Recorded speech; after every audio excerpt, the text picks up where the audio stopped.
বন্ধুসকল ডিফিকেশন চ্যানেললৈ আপোনালোকক স্বাগতম জনাইছো বন্ধুসকল আহক আজি আমি বিস্কুটত ফুটা কিয় ওলাই ভিডিওটোৰ বিষয়ে আলোচনা কৰো বন্ধুসকল আমি সাধাৰণতে খোৱা বিস্কুটত আপোনালোকে ফুটা থকা দেখিছে কিন্তু বন্ধুসকল আপোনালোকে জানেনে বিস্কুট বনাতে ফুটা কিয় কৰি দিয়া হয়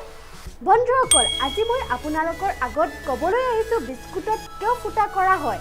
বন্ধুসকল বহুত মানুহে ভাবে যে বিস্কুটৰ ফুটা বিস্কুটৰ ষ্টাইলৰ কাৰণে দিয়া হয় কিন্তু বন্ধুসকল এই ফুটা ষ্টাইলৰ কাৰণে দিয়া নহয় ইয়াত ফুটা কৰাৰ নিৰ্দিষ্ট এটা কাৰণ আছে বিস্কুট বেকিং কৰোতে এই ফুটা কেইটাৰ বহুত গুৰুত্বপূৰ্ণ হয় বিস্কুট গৰম কৰোতে গৰমসমূহ স্কিপ কৰাই ফুটা কেইটা ইম্পৰ্টেণ্ট কাম মানে ক'বলৈ হ'লে বিস্কুট যেতিয়া গৰম কৰে তেতিয়া বিস্কুটৰ গৰমসমূহ স্কিপ কৰিব বাবে এই হলসমূহে বহুত ইম্পৰ্টেণ্ট ভূমিকা গ্ৰহণ কৰে যাতে গৰম ভাৱ তাৰ মাজেৰে পাৰ হৈ যায় আৰু বিস্কুটসমূহ নিজৰ ষ্টাইলতে থাকে যাতে বিস্কুট ফাটি নাযায়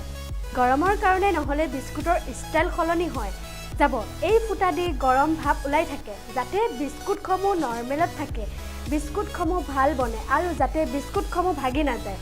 কিয়নো যদি বিস্কুট ভাগি যায় কোম্পানী বহুত লছ হয় কাৰণ ভাগিলে এটা নহয় বহুত বিস্কুট ভাগিব